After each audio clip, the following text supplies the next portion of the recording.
Let's speak now to Nicu Popescu, who's just been appointed as Moldova's foreign minister, and he joins us now from Paris. Well, thanks for taking time to talk to us here on Good Morning Europe. Are you looking forward to going back to the country, or are you out of a job? Yes, absolutely. The country is in a crucial moment. It has a big reform agenda ahead. For the last years, it has been governed by an oligarch. That oligarch lost power in February, and now he does not want to leave that power.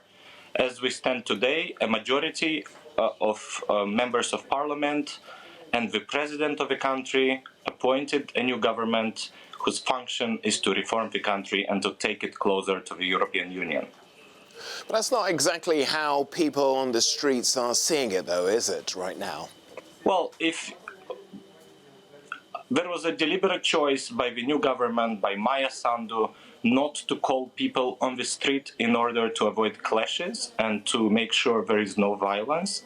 But if you look at official statements from the United States, from the European Union, and from the Council of Europe, all issued yesterday, they are all recognizing Maia Sandu as the new prime minister, and they are recognizing the parliament as a functioning, legitimate parliament.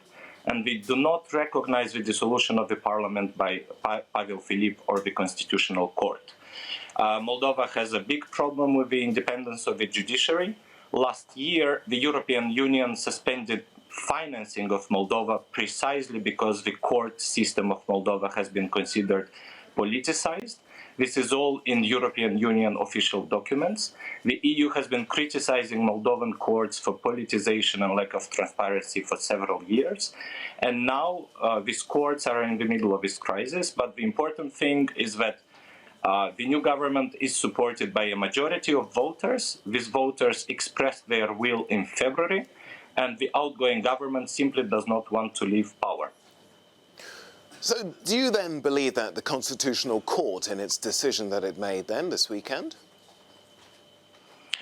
Absolutely not. This is a politicized court, and as I said, there is a strong record of official European Union and United States statements saying that the Moldovan political system is politicized, it is not independent, it is subject to political influence, and the decision of the Constitutional Court has been a decision taken under the influence of a political party which lost power at the February parliamentary elections and does not want to give up power through constitutional means.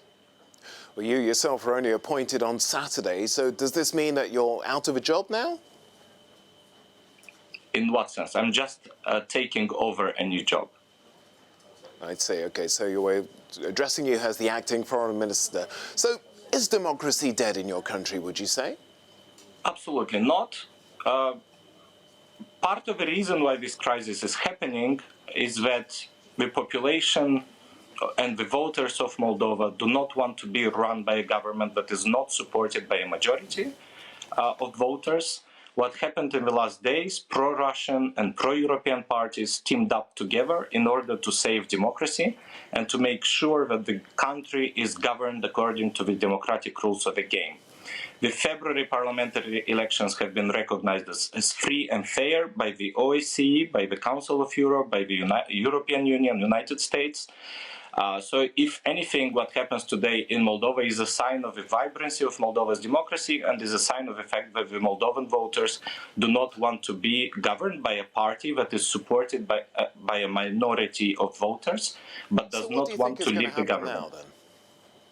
What are you expecting to happen next? We're clearly facing a constitutional standoff. For now, the situation from an international standpoint is very clear. All the international organizations are supporting the new government. In the next few days, what should happen is for the outgoing party which lost the elections, they should give up their control of the state institutions, they should withdraw from government buildings and let the new government assume their powers. Nicu Popescu has just been appointed Moldova's acting foreign minister. Thanks for talking to us here on Good Morning Europe.